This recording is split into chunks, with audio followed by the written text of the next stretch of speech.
इस चैप्टर का assignment class में मिला तो नहीं है, लेकिन डिस्कस अभी अब यही करेंगे क्योंकि इसी का ऑब्जेक्टिव बचा हुआ था। असाइनमेंट आप ले लीजिएगा, बाद में उसमें चेक मार लीजिएगा। अभी एक का ए, दो का बी, तीन का सी कर लीजिए और सभी क्वेश्चन को एक तरफ से हम डिस्कस करेंगे। देखिए क्या है कैसे।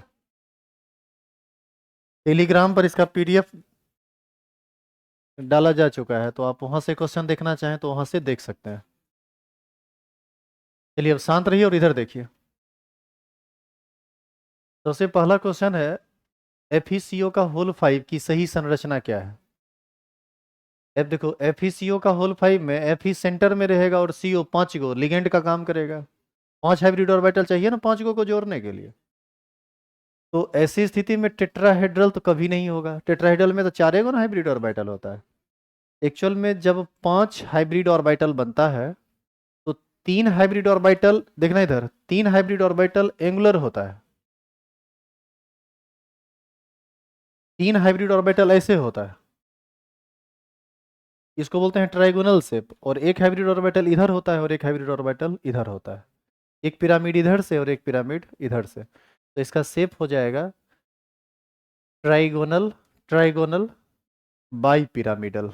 इसका सही आंसर होगा ट्राइगोनल बाई पिरामिडल, एक का डी। क्वेश्चन नंबर दूसरा है, निम्न में से कौन ऋणात्मक लिगेंड है। आप याद कीजिए NH3 उदासीन हुआ करता था, CO उदासीन था। F माइनस इसका सही आंसर है, F माइनस होगा। निम्न में से किसकी आकृति वर्ग समतलीय होगी। इसको हम लोग हिंदी में, सॉरी इंग्लिश में स्क्वायर, स्क्वायर प्लेनर बोलते हैं। इससे संबंधित कुछ इंपॉर्टेंट बात है जिसको आप ध्यान से सुनिएगा। देखो, तुमको दो क्वेश्चन हमेशा याद रखना है। NiCN4 2- ये जब हम क्लास में पढ़ा रहे थे तब भी बोले थे, आज फिर बोल रहे हैं और लास्ट तक बोलते रहे। 6 नहीं 4 होगा। इस दो का संरचना आपको हर हाल में याद रखना है। एक है NiCN4 2- और दूसरा है NiCl4 2-। यह प्रबल क्षेत्र लिगेंड है और यह दुर्बल क्षेत्र लिगेंड है। इसके कारण इसका हाइब्रिडाइजेशन होता है DsP2 और इसका हाइब्रिडाइजेशन होता है sp3। इसका शेप होता है टेट्राहेड्रल और इसका शेप होता है स्क्वायर प्लेनर, जिसको आप वर्ग समतलीय कहते हैं। तो प्रबल क्षेत्र लिगेंड DsP2 वर्ग समतलीय या स्क्वायर प्लेनर, दुर्बल क्षेत्र लिगेंड sp3 टेट्राहेड्रल, जिसको आप चतुष्फलकीय कहते हैं।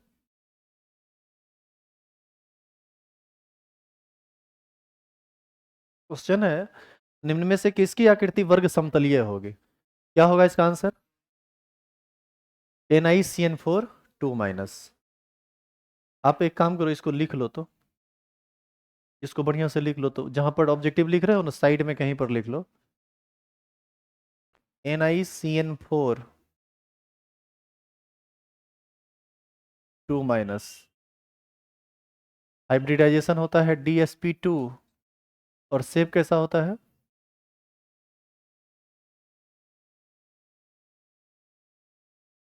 Square planar. और NiCl4 2- हाइब्रिडाइजेशन होता है sp3 और शेप होता है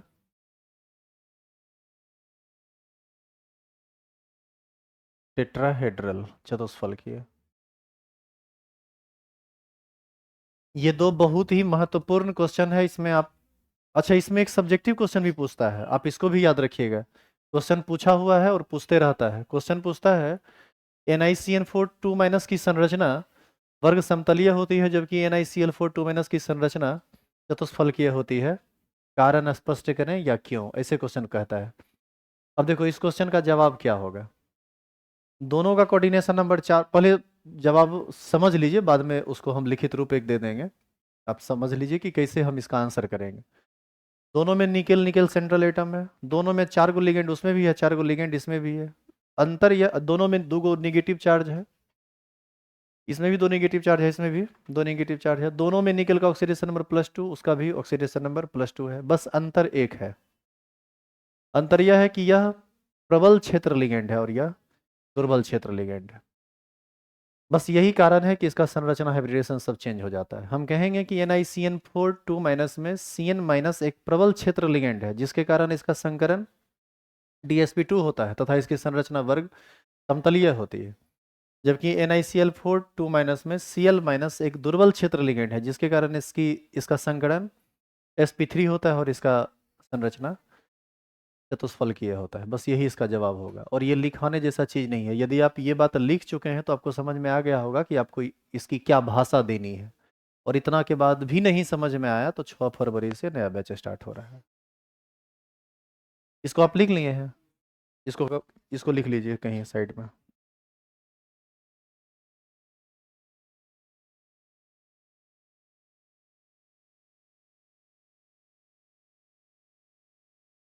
कल क्वेश्चन यदि आपको इसका मिल जाता है तो क्वेश्चन ले लीजिएगा, चेक मार लीजिएगा और एक बार फिर से मोटा मोटी अपने से भी देख लीजिएगा। चेंज करूँ क्या इसे? करें चेंज? तो क्वेश्चन नंबर 3, निम्न में से किसकी आकृति वर्ग समतलीय होगी? क्या होगा? NiCN4 2 minus. इसी में यदि आपसे पूछता कि किसकी आकृति चतुष्फलकीय होगी, तब क्या आंसर होता? तब A और B दोनों होता है। दोनों का संरचना जो होता है वो चतुष्फलकीय होता है।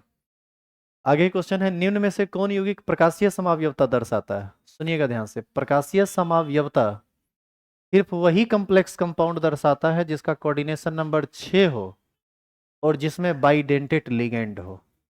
देखिए C2O4 2 माइनस, इसका ये द्विदंती लिगेंड है, बाइडेंटेट, एक बार में 2 कोऑर्डिनेट बॉन्ड बनाता है। तो बताइए 3 दूना 6 गुना कोऑर्डिनेट बॉन्ड बनेगा इसमें, कोऑर्डिनेशन नंबर कितना हो जाएगा? 6। और चूंकि 2 को बॉन्ड बनाता है तो बाइडेंटेट लिगेंड है, और यही इसका सही जवाब भी है। बाद बाकी में कोई किसी में भी बाइडेंटेट लिगेंड नहीं है। तो प्रकाशीय समावयवता सिर्फ वही दिखलाएगा जिसका कोऑर्डिनेशन नंबर 6 हो और लिगेंड कैसा हो? बाइडेंटेट, जिसमें ये प्रॉपर सूट करता है। क्लास में भी ये बात लिखाया गया है। इसका सी ऑप्शन सही है। क्वेश्चन नंबर 5 है, निम्न में से किसका चुंबकीय संवेग सबसे ज्यादा होगा? देखो यदि चुंबकीय संवेग से संबंधित क्वेश्चन आता है तो उसमें फिर अयुग्मित इलेक्ट्रॉन की मदद से ही आप निकाल पाएंगे कि इसमें कौन ज्यादा चुंबकीय संवेग वाला होगा और कौन कम। इसका ऑक्सीडेशन नंबर निकालिएगा, आएगा +3। इसका ऑक्सीडेशन नंबर निकालिएगा, आएगा +2। इसका ऑक्सीडेशन नंबर आएगा +2। इसका ऑक्सीडेशन नंबर आएगा +2। जब आप कन्फिग्रेशन लिखेंगे तो इसका कन्फिग्रेशन आपको आएगा 4s0 3d3, यानी इसमें कितना अनपेयर्ड इलेक्ट्रॉन होगा? 3। इसका आएगा 4, इसका आएगा 4s0 3d6, कितना अनपेयर्ड इलेक्ट्रॉन? 4। कैसे समझे 4? डी में 5 गो डब्बा होता है, 5 को भरेगा, एगो पीछे से पेड करेगा, 4 अनपेयर्ड रहेगा। इसका कन्फिग्रेशन आएगा 4s0 3d10, इसका मतलब इसमें कोई अनपेयर्ड इलेक्ट्रॉन है ही नहीं। और इसका कन्फिग्रेशन आपको आएगा 4s0 3d8, 3d8 है, डी में 8 को भरिएगा, 5 को एक तरफ से, 3 को पीछे से, तो 2 को अनपेयर्ड बचेगा। तो बताइए बताइए सबसे ज़्यादा अनपेयर्ड इलेक्ट्रॉन कहाँ पर है? सेकंड केस में। तो इसका सही ऑप्शन होगा, अरे क्या कर दे, ये यहाँ पर होगा, बी नंबर। आई बात समझ में? कैसे निकालते हैं? सेंट्रल एटम का चार्ज निकाल दो, उसके बाद उसका इलेक्ट्रॉनिक कन्फिग्रेशन लिख दो। इलेक्ट्रॉनिक कन्फिग्रेशन से तुमको पता चल जाएगा कि किस में कितना अनपेयर्ड इलेक्ट्रॉन है। अनपेयर्ड इलेक्ट्रॉन जिसमें ज़्यादा होगा उसका चुंबकीय संवेग ज़्यादा होगा, जिसमें अनपेयर्ड इलेक्ट्रॉन कम होगा उसका चुंबकीय संवेग कम होगा। अगला क्वेश्चन है, निम्न में से किसकी संरचना चतुष्फलकीय होगी? चतुष्फलकीय NiCl4 2 माइनस, यही होगा ना। आगे है NiCO4 में निकेल का ऑक्सीकरण संख्या 0 होगा। CO जो है यह न्यूट्रल लिगेंड है, ओवरऑल कोई चार्ज है नहीं, x + 0 = 0 यानी 0। NiCO4 की संरचना क्या होती है? अभी तुरंत बताए थे, टेट्राहेड्रल चतुष्फल के 8 का होगा A। K4FeCN6 है कॉम्प्लेक्स साल्ट, इसी को हम लोग जटिल लवण कहते हैं। क्वेश्चन नंबर 10, निम्न में से कौन द्विदंती लिगेंड है? En इसी को ना बोलते हैं इथिलीन डायमीन, दो को बॉन्ड अकेला बनाता है। क्या हुआ? अच्छा, ऑप्शन में डी 2 बार लिखा गया, इसको आप सी करके सी में चेक मार दीजिए। En होगा, En। अब उसमें नंबरिंग यदि एरर हुआ है तो उसको ठीक कर लीजिए। Cn- क्या है? Cn- एक प्रबल क्षेत्र लिगेंड है। याद करो, स्पेक्ट्रमी रासायनिक श्रेणी बताए थे ना, तो उसमें देखिएगा CN बाद में आपको मिलेगा, CO से कुछ पहले। K4FeCN का होल 6 संकुल में Fe का संकरण क्या होगा? सुनो इधर, FeCN का होल 6, बताओ इसका कोऑर्डिनेशन नंबर कितना है? 6। कोऑर्डिनेशन नंबर 6 में दो तरह का संकरण होता है, एक होता है D2sp3 और एक होता है sp3D2। अब कब कौन संकरण होगा इसके बारे में सुनिए। यदि प्रबल क्षेत्र लिगेंड है तो इनर ऑर्बिटल कॉम्प्लेक्स, अंतः संक्रमण नहीं बोले थे इस तरह का, उसमें D पहले रहेगा, और यदि दुर्बल क्षेत्र लिगेंड रहेगा तो उसमें D बाद में रहेगा। जैसे यहाँ पर CN है प्रबल क्षेत्र लिगेंड, D पहले रहेगा, इसका होगा D2sp3। इसी में यदि क्वेश्चन रहता है ना K4FeCl6 संकुल में Fe का संकरण क्या होगा, तब इसका आंसर होता है sp3d2। और इसमें एक अच्छी बात यह है कि संकरण चाहे sp3d2 हो या D2sp3 हो, दोनों में शेप ऑक्टाहेड्रल ही होता है, जिसको आप हिंदी में अष्टफलकीय कहते हैं। आपको लगेगा कि सर sp3d2 और D2sp3 में अंतर क्या है, दोनों तो एक ही रंग लग रहा है, खाली आगे पीछे लगा हुआ है। आगे पीछे का बात नहीं है। यदि यहाँ पर D2 बाद में है, इसका मतलब है कि बाहरी कक्षा का D हाइब्रिडेशन में इन्वॉल्व हो रहा है, और इसमें यदि D पहले लगा हुआ है, इसका मतलब अंदर वाले कक्षा का D हाइब्रिडाइजेशन में इन्वॉल्व हो रहा है। दोनों में जमीन आसमान का अंतर है, यदि आप पढ़े होंगे तो ये बात समझ में आया होगा। निम्न में से किस आयन की आकृति चतुष्फलकीय नहीं होगा? इसका सही आंसर है C नंबर, CuNH3 का होल 4। देखो NiCl4 2- का तो चतुष्फलकीय होता है, अभी तुरंत बताए। Bf4- और NH4+, इसका भी चतुष्फलकीय होता है, ये बात आप 11th में पढ़े हैं केमिकल बॉन्डिंग में। और यदि आपको इसको डिटेल में समझना हो तो ऐसे समझिए, B पर माइनस चार्ज रहता है, B के आउटर मोस्ट सेल में 3 इलेक्ट्रॉन होता है, एक माइनस दे दिए तो कितना इलेक्ट्रॉन हो गया? 4। अब ये कितना कोवेलेंट बॉन्ड बना सकता है? 4। 4 को कोवेलेंट बॉन्ड यानी 4 सिग्मा बॉन्ड, हाइब्रिडेशन होगा sp3, सेफ हो जाएगा टेट्राहेड्रल। NH4+ नाइट्रोजन पर पॉजिटिव चार्ज होता है, 4 हाइड्रोजन 4 कोवेलेंट बॉन्ड से जोड़ता है। एक बार फिर से 4 sigma bond, 0 lone pair, sp3 hybridisation, shape हो जाएगा टेट्राहेड्रल। तो उसका टेट्राहेड्रल, इसका टेट्राहेड्रल, इसका टेट्राहेड्रल, चार गो में एक गो कोई गलत होगा, वो होगा ये स्क्वायर प्लेनर होता है। आते हैं 2 मिनट बैठिए। क्या कोई दिक्कत है इसमें? 13 का क्या बोले? 13 का होगा C। ऑफिस में जाइए ना, बैठिए ना अंदर। क्वेश्चन नंबर 14 है, वैद्युत रासायनिक श्रेणी में क्रिस्टल क्षेत्र विपाटन निम्न में से किसमें सबसे अधिक होगा? इसमें एक्चुअल में आपसे पूछ रहा है सबसे अधिक प्रबल क्षेत्र लिगेंड कौन है? प्रबल क्षेत्र लिगेंड कौन है? CN-।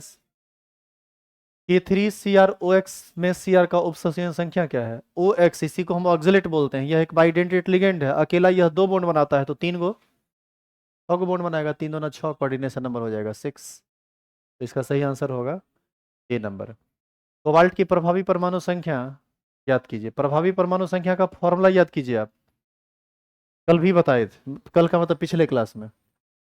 सेंट्रल एटम का परमाणु संख्या, कोबाल्ट का परमाणु संख्या कितना होता है? 27 minus oxidation number, oxidation number निकालना पड़ेगा, इसका मान लीजिए x, इसका होता है 0, एक Cl का -1 तो 2 Cl का -2, अब बराबर एक पॉजिटिव चार्ज लिखा हुआ है, एक प्लस, ये -2 इधर आएगा तो प्लस में बदल जाएगा, +3 हो जाएगा, यानी 27 माइनस +3 यानी -3, +2 इंटू कोऑर्डिनेशन नंबर। एक EN 2 बॉन्ड बनाएगा तो 2 EN 4 बॉन्ड बनाएगा, एक Cl 1 बॉन्ड बनाएगा तो 2 Cl 2 बॉन्ड बनाएगा, 4 2 6, यानी 6 कोऑर्डिनेशन नंबर होगा। 6 दूना 12, 12 -3 करेंगे तो 9, 27 9 36, इसका आंसर होगा 36।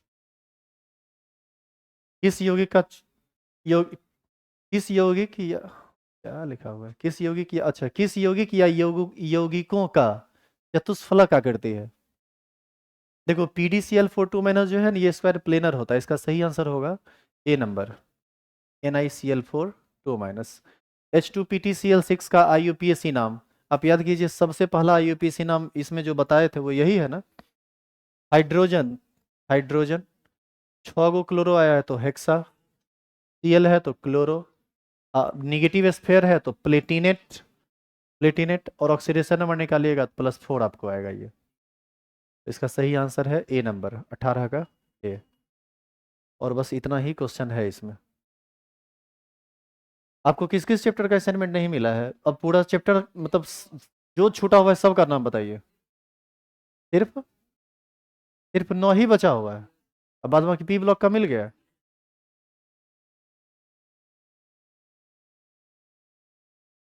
अच्छा ठीक है, इसको आप एक बार ऐसे तो इसमें क्वेश्चन जो भी है ना सब इजी है, पीडीएफ पर भी देखोगे तो तुमको दिमाग में रहेगा ये, लेकिन हार्ड कॉपी आप इसका ले लीजिएगा, हम अभी देखते हैं, उसका नहीं आएगा स्टाफ तो हम खुद भी करके दे देंगे आपको।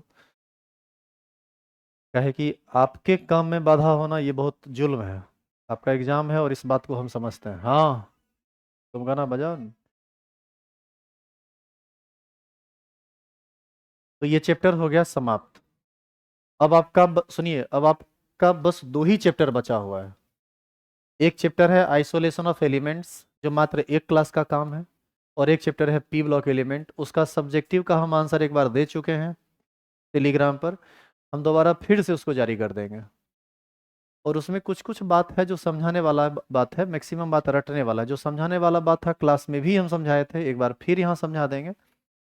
लेकिन कुछ और भी उसमें बातें हैं जो अभी तक आप नहीं समझे हैं, जो 11 से पूछता है, 11 से संबंधित है, तो उसको करेंगे। लेकिन फिर भी हमको लगता है कि 3 दिन से ज़्यादा अब आपका ये कोर्स नहीं चलेगा। 3 दिन में आपका चैप्टर ये क्रैश कोर्स का रेगुलर क्लास समाप्त हो जाएगा, मतलब कोई चैप्टर अब नहीं बचेगा। लेकिन फिर भी आपको छुट्टी मिलने वाली नहीं है। अब इसके बाद क्या करेंगे उसको सुनिए। आज दिन कौन सा है? मंडे है ना, तारीख 6, ठीक है, 7, 8, 9, मतलब टारगेट रखिए कि 10 तक हर हाल में आपका ये खत्म हो जाएगा। तो 10 को एग्जाम है तो 9 को खत्म होगा। अब बताइए, तो सुनिए इधर, तो 9 को आपका खत्म हो जाएगा। एग्जाम कितना दिन चलेगा? 2-3 दिन चलेगा। अच्छा कोई बात नहीं, कोई बात नहीं, क्लास यदि होगा तो बीच में सुनो ना, हल्ला मत करो, क्लास बीच में हम 2-3 दिन बंद कर देंगे। प्रैक्टिकल वगैरह भी आपको लिखना पड़ेगा, वो सब भी जरूरी चीज़ है। तो क्लास 2-3 दिन बंद रहेगा, उसमें आप अपना एग्जाम दे लीजिए। इस बीच में आपका 9 तक अरे वो कितना व्यस्त है, मार के बहुत छोड़ा दे। हाँ बहुत बढ़िया, बतियाते रहते हैं, माथे फोड़ देंगे।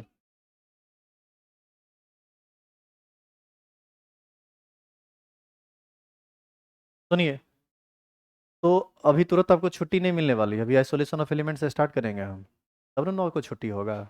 ऐसे थोड़ी 9 को छुट्टी हो जाएगा।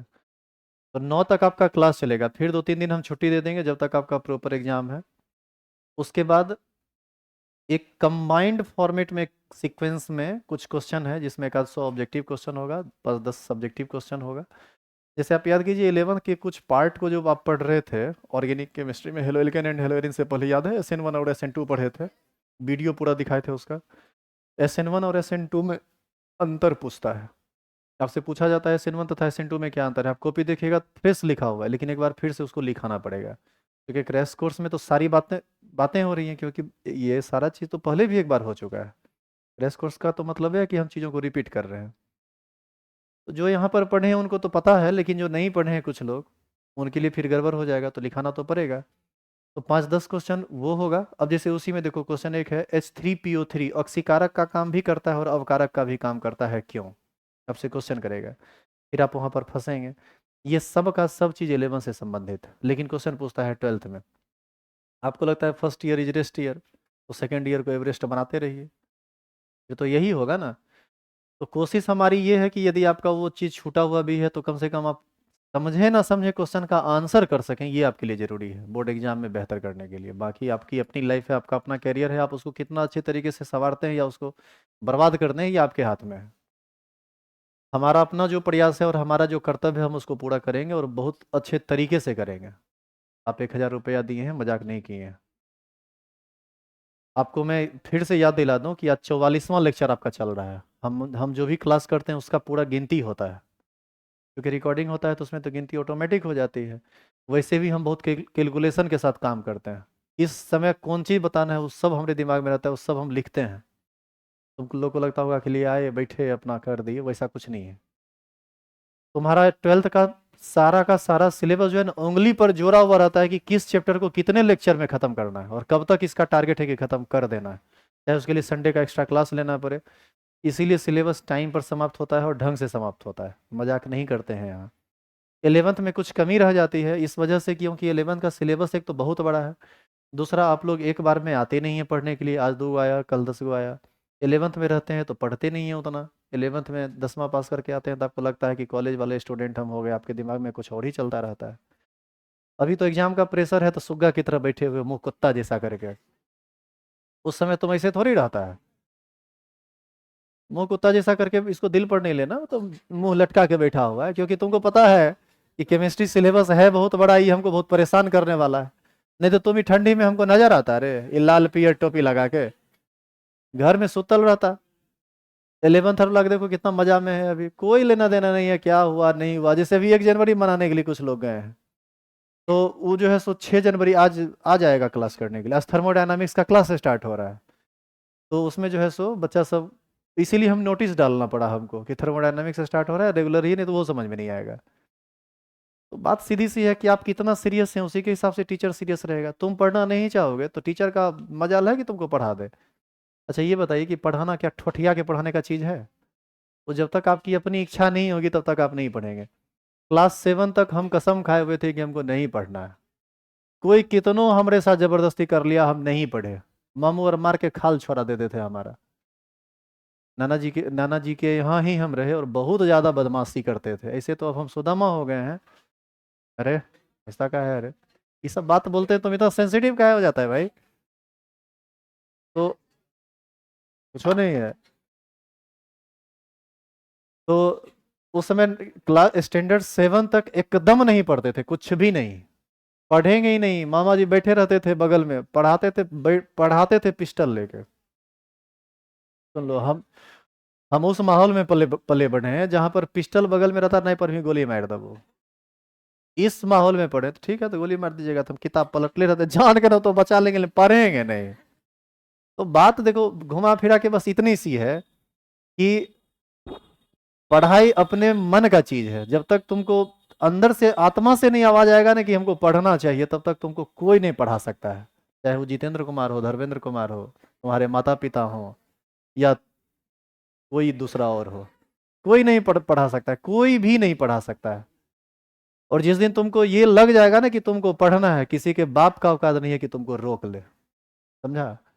तो पूरा का पूरा माइंडसेट है अपना, हर चीज माइंडसेट है। तुमको देखो, कुछ तुम अच्छा करना चाहते हो, लेकिन तुम करना चाहते हो लेकिन हो नहीं रहा है, क्योंकि तुम्हारा माइंडसेट नेगेटिव है, तुम उसके लिए काम नहीं करते हो, उसके लिए तुम ईमानदार नहीं हो।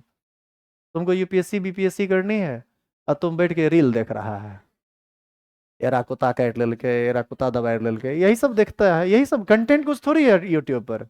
गाली गलौज हो रहा है, अनसेंट हो रहा है, प्रदर्शन चल रहा है, तुम लोग भी कम थोड़े है रे, कट्टा कहेगा।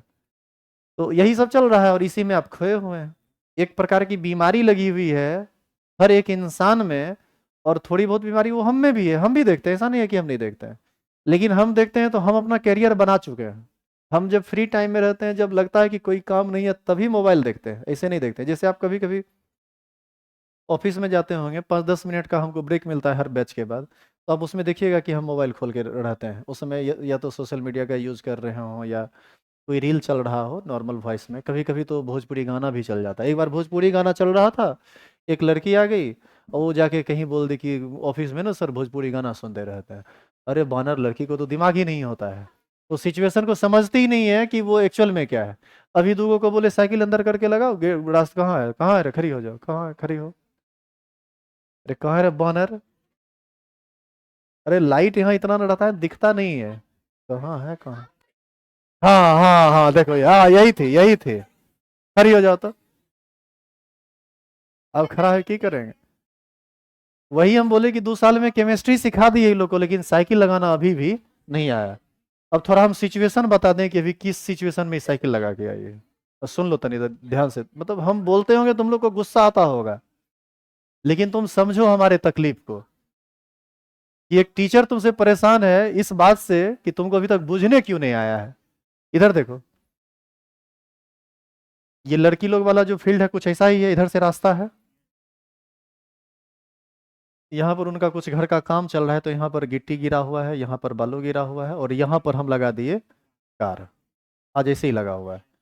तो ये जगह कुछ इतना दूर में आ गया, ठीक है। पीछे पूरा जगह खाली है, इधर जगह खाली है कि अंदर जाके साइकिल लगाएगी। पहले तो 8 से 9 में बहुत सारी लड़की आई है जिसका साइकिल कैसे कैसे लगा हुआ था बताते हैं, है ना, है ना। हो गया साइकिल मेरा फर्स्ट क्लास लग गया, इतना बढ़िया साइकिल हो गया, लग गया। अब हम घर जाके बैठते हैं आराम से क्लास में। अब पूरा का पूरा रास्ता ब्लॉक है। अब जब 10 लड़की इधर आके मेरा मुंह देख रही है, अब कहाँ लगाए साइकिल। तो 2-3 लड़का को पकड़े, कौन था रे, कौन कौन था, देखो खड़ा हो जाओ भाई, खड़ा होइए, खड़ा हो, तुम लोग का मुंह देखेगी, तुम लोग उपकार किया है इस पर यार। एक दो और था कोई, एक दो और लड़का, खड़े हो जाओ, खड़ा हो जाओ ना रे। ये सबको बोले कि भाई सबका साइकिल थोड़ा साइड कर दो। इस सबका साइकिल को ये उठा उठा के यहाँ से उठाया साइकिल को, ये पूरा का पूरा खाली किया और यहाँ पर साइकिल लगा दिया इस तरह से। दिमाग था, अच्छा से लगाया। अब बाकी जो लड़की आई सब साइकिल लगा दी इधर, यहाँ यहाँ यहाँ, ठीक है। इधर पूरा जगह खाली है। ये 2 महारानी जी आते हैं और साइकिल देखो कहाँ लगाते हैं। हो गया फर्स्ट क्लास लगा है साइकिल मेरा, कहीं कोई दिक्कत नहीं है। अब फिर उधर से 4 लड़की आके देख रही है कि कहाँ जाए, अब कहाँ घुसे। अब वो क्या करेगी, वो देखी यहाँ पर लगा। अब जैसे ही यहाँ पर लगा साइकिल पूरा ब्लॉक ही, पूरा जगह खाली हो गया। अब जो आएगा वो कहीं कार में इतने घुसा देगा, इतने घुसा देगा, पूरा कार में स्क्रैच लगा के छोड़ दिया है। पूरा कार देखिएगा लगता है कि कोई नोच लिया है कार को। उसका रीजन यही है, साइकिल कुछ नहीं समझते हैं। आपका साइकिल थोड़ा सा गिरेगा, कार में स्क्रैच, जितना बार गिरेगा स्क्रैच आते जाएगा, एक स्क्रैच को छोड़ाने में 5,000 रुपया लगता है। लेकिन आपको ये सब बात थोड़ी समझ में आता है, और आप ये सब क्यों समझेंगे, क्या मतलब है तुमको कार से भाई। कार से मतलब नहीं है, लेकिन ये तो सोचिए कि कम से कम दूसरा आदमी आएगा साइकिल कहाँ लगाएगा। आप लोग एकदम कुछ सोचते ही नहीं है, तो थोड़ा समझदार बनिए। चलिए लिखिए यूनिट 6, आइसोलेशन ऑफ एलिमेंट्स।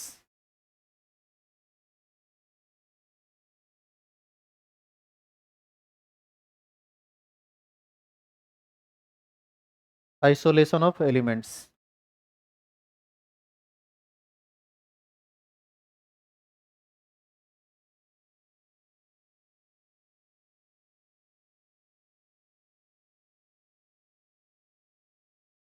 कल पूरा आइसोलेशन ऑफ एलिमेंट्स और पी ब्लॉक एलिमेंट रिवाइज करके आप आएंगे क्लास में।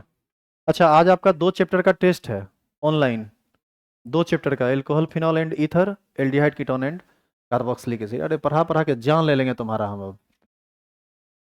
Unit 6, isolation of elements. लिखिए क्वेश्चन नंबर 1।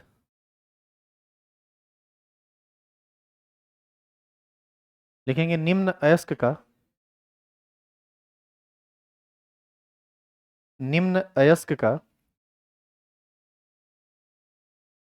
रासायनिक सूत्र, निम्न अयस्क का रासायनिक सूत्र लिखें। निम्न अयस्क का रासायनिक सूत्र लिखें।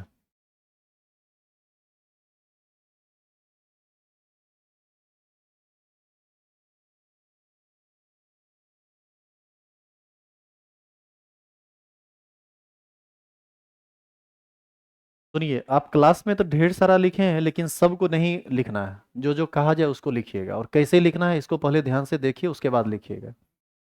जैसे देखो, बॉक्साइट, कोरेंडम और क्रायोलाइट, ये तीनों किसका अयस्क है, एल्युमिनियम का। इसमें बॉक्साइट के बारे में तो हमको लगता है कि मैक्सिमम लोग जानते हैं कि बॉक्साइट जो है वो एल्युमिनियम का अयस्क है।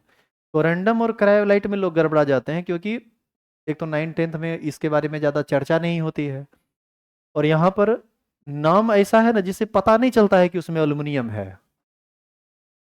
जैसे देखो, कॉपर पाइराइट, CuFeS2 होता है, इसमें दिख रहा है ना कि कॉपर है, तो दिख जाता है कि वो कॉपर का अयस्क है। तो उसको वो नहीं पूछता है तुमसे, कॉपर पाइराइट नहीं पूछेगा, पूछेगा कि बताओ मेलाकाइट का फॉर्मूला क्या होता है।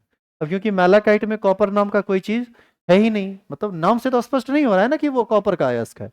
अब फॉर्मूला है Cu3 इंटू, मतलब कॉपर हाइड्रोक्साइड होता है, क्यूप्रिक हाइड्रोक्साइड होता है ये।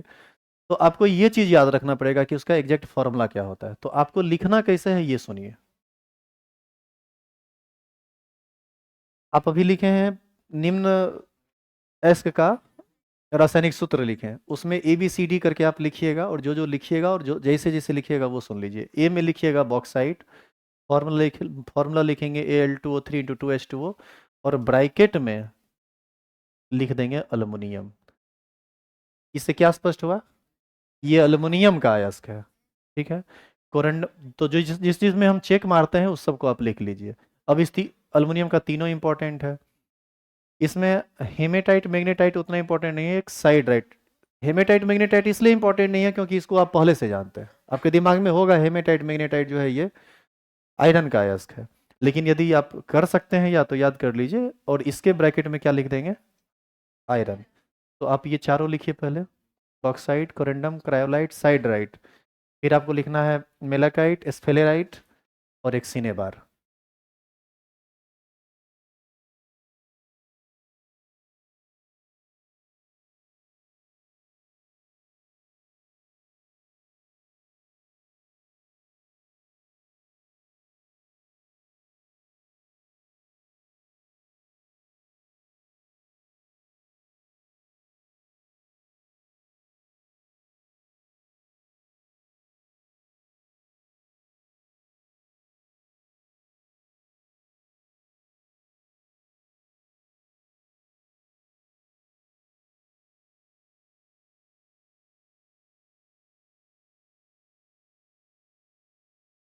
इसमें अल्युमिनियम नहीं लिखना था आपको, आपको ए बी सी डी करके चार गो चेक लगाए तो चार गो लिखना है। एल्युमिनियम बगल में लिख ही रहे हैं एल्युमिनियम, तो क्या है हेडिंग डाल रहे हैं, हम मिक्स फॉर्मेट में ना लिखा रहे हैं। एक बार फिर से एल्युमिनियम उतारिएगा, आयरन उतारिएगा, तो रेगुलर क्लास में कौन सी किए थे? चीजों को सॉर्ट करना सीखिए।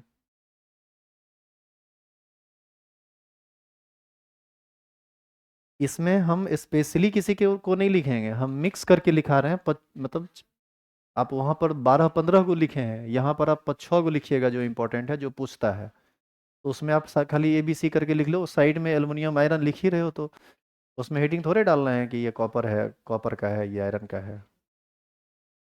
अरे भनर भनर कर रही है, गलती भी करेगी, समझाएंगे तो मने मन गाली देती है।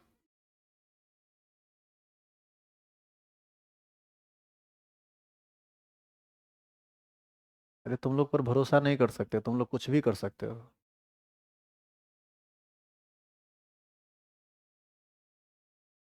कुछ नहीं हो सकता है ना, बोल रही है कुछ नहीं हो सकता है।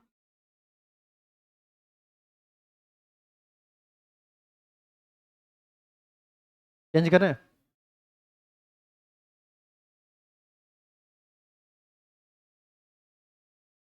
इसमें आप एक लिख लेंगे मेलेकाइट, नहीं क्यूपराइट नहीं पूछता है। एक लिख लीजिएगा कैलामाइन,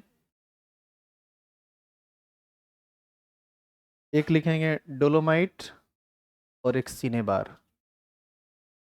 सिनेबार आगे है, इस यहाँ है नहीं।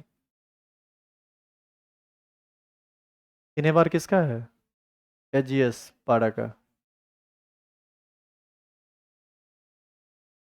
हालांकि फॉर्मूला से स्पष्ट पता चल जाता है, लेकिन फिर भी आप ब्रैकेट में लिख दीजिए। जिस जिस में चेक लगा है उसी को याद रखिएगा। मेलाकाइट में कुछ ज़्यादा ही ये इंपॉर्टेंट है, ये खूब पूछता है। उठेगा मेलाकाइट, बताओ क्या है, किसका है?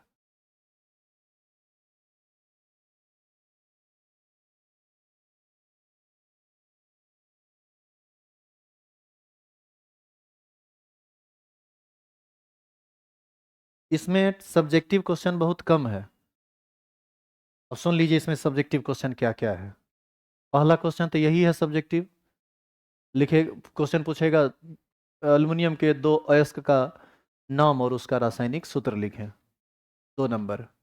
या कॉपर का, या दो दे देगा, कहेगा निम्न दोनों का रासायनिक सूत्र लिखिए। दूसरा क्वेश्चन आपसे पूछेगा अयस्क तथा खनिज तथा अयस्क से आप क्या समझते हैं।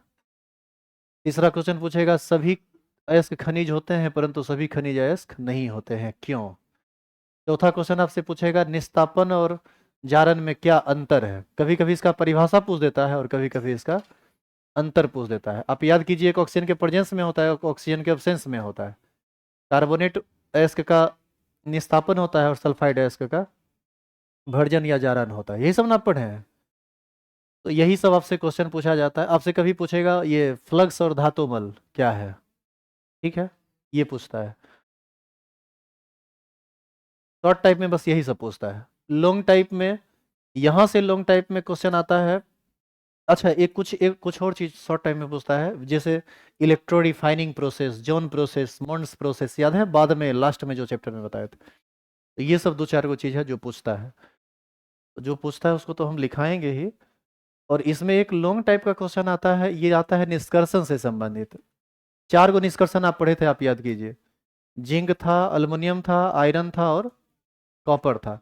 अब इस चार में किसका निष्कर्षण दे देगा ये हम नहीं आपको बता सकते। हम किसी एक पर अब टिक मारेंगे, दूसरा पूछ देगा, आप कहेगा कि क्वेश्चन लड़ा नहीं, फिर आप हम ही को बदनाम कीजिएगा। अब चार में कौन पूछेगा ये तो टीचर के दिमाग पर डिपेंड करता है ना कि वो क्या पूछेगा। तो उसमें आपको मोटा मोटी मेंटेन करना पड़ेगा। लेकिन आप एक चीज याद कीजिए, जब निष्कर्षण आप पढ़ रहे थे तो आपको नहीं बताया गया था कि शुरुआती दौर सबका लगभग सेम ही होता है। कैसे इसका आवर्त सारणी में इसका स्थान क्या है, इलेक्ट्रॉनिक विन्यास क्या है, इसका मुख्य अयस्क क्या है, इसका सांद्रण हम कैसे करते हैं, जारन होगा, निस्तापन होगा, भर्जन होगा, कैल्सिनेशन होगा, क्या होगा, यही सब में करते थे। तो मोटा मोटी देखो, निष्कर्षण में जरूरी नहीं है कि लाइन बाय लाइन आप लिखिए। यदि आप चीजों को समझते हैं तो मोटा मोटी भी आप लिख सकते हैं। लास्ट में खाली फाइनल कॉपर मिल गया यो लिख देना है, मतलब नहीं कुछ आ रहा है तब। यदि प्रॉपर आ रहा है तब तो जैसे आपको बताया गया वैसे लिखिए। तो वहां पर हमारा बस नहीं चलता है, वहां हम कुछ नहीं कर सकते, वहां पर आपको याद करना पड़ेगा, दूसरा कोई विकल्प नहीं है आपके पास। दूसरा क्वेश्चन लिखिए। ये 80 बार हो गया, लिखेंगे दूसरा क्वेश्चन। खनिज तथा अयस्क को परिभाषित करें।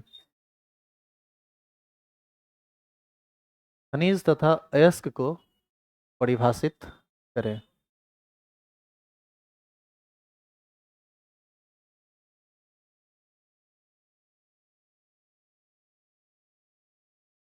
अब एक एक लाइन का डेफिनेशन है, संयुक्त अवस्था में पाए जाने वाली धातु में जिसकी निश्चित रासायनिक संगठन होती है उसे खनिज कहते हैं। और अयस्क है वह धातु धनी खनिज जिनसे धातुओं का निष्कर्षण सुगमता से तथा कम खर्च में होता है, उसे अयस्क कहते हैं।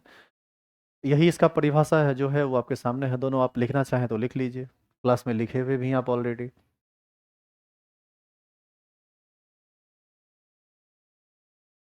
दो क्वेश्चन लिखिए, दोनों का आंसर आप लिख के लाइएगा। वैसे यहाँ पर बोर्ड पर है, इसका यूट्यूब पर वीडियो पब्लिक मोड में जाएगा, तो आप यहाँ से वहाँ से भी इसको उतार सकते हैं।